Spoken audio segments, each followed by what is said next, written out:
Hello everyone, I'm Aishwarya Gowder and today I'm going to deal with the basic concepts of chemistry. Let us start with the definition of chemistry. What is chemistry? Chemistry is the central science which deals with the study of matter, its nature, structure, composition and transformations. Transformations means conversion of one state of matter to the another state of matter either by heating, freezing or by the evaporation methods. Now let us see the importance of chemistry in our day-to-day life. Our day starts with a sunrise. We say that sun burns. No, actually the sun glows. The reason for this is that the nuclear fusion reactions that takes place in the interior part of the sun. The nuclear fusion of hydrogen atoms to form the helium atoms gives out certain energy, and this energy is the reason for the sun glowing. Later, as soon as we wake up, we use toothpaste, and this toothpaste is made up of chemicals like water, aluminum hydroxides, and fluorides.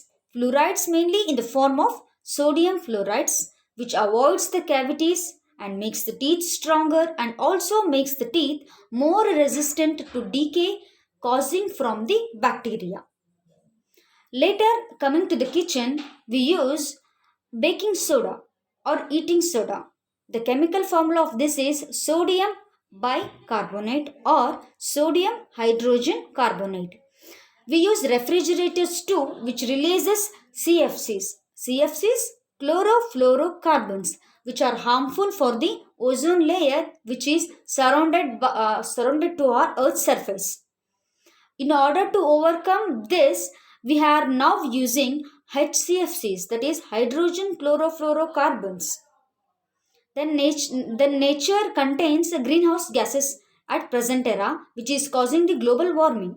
And these greenhouse gases are methane, carbon dioxide, we say, and these are also the part of chemistry. That finally we can say that chemistry has merits too and demerits too. Merits in the sense we are using the chemical compounds and chemistry in medicinal field where the cisplatin and cisplatin like drugs are being used in the chemotherapy. Chemotherapy means the use of chemicals in the treatment of cancer. The main merit of chemistry is in this field. And coming to the demerits is that greenhouse effects and also the depletion of ozone caused by the CFCs released by the refrigerators is the main demerit of chemicals that we are using in our day-to-day life.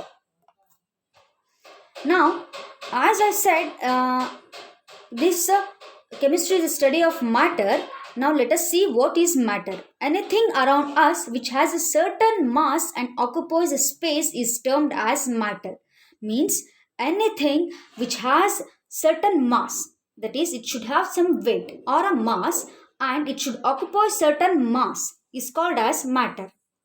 Likewise the chair we sit, the pen we use and also the vehicles we ride are called as common forms of matter.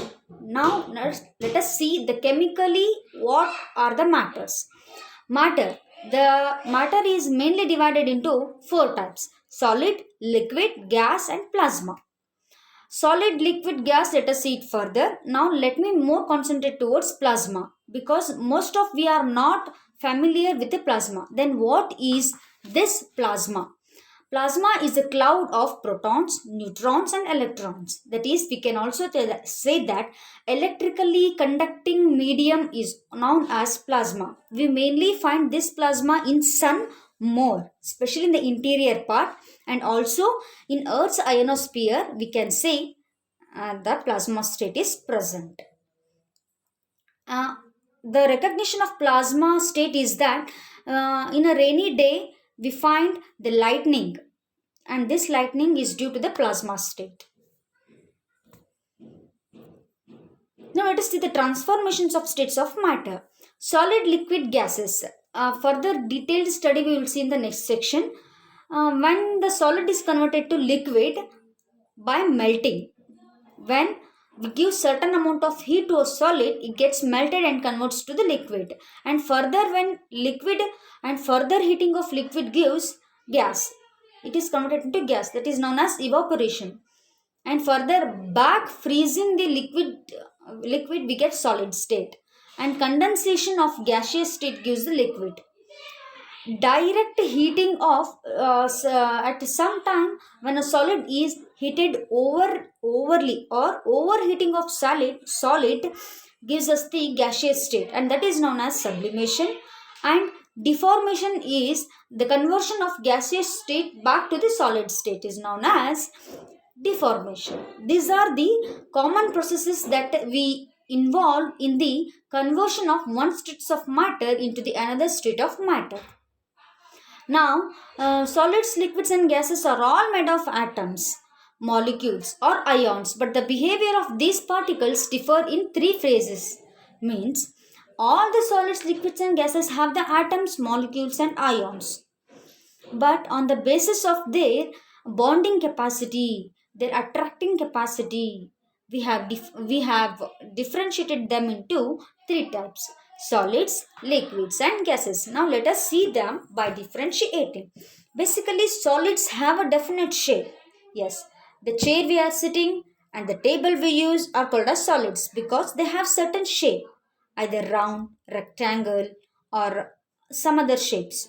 Liquids do not have defined shapes because as soon as we put in certain containers, it takes the shape of the container. If we put in a can, it takes the can shape. If you put in a beaker, it takes the beaker shape.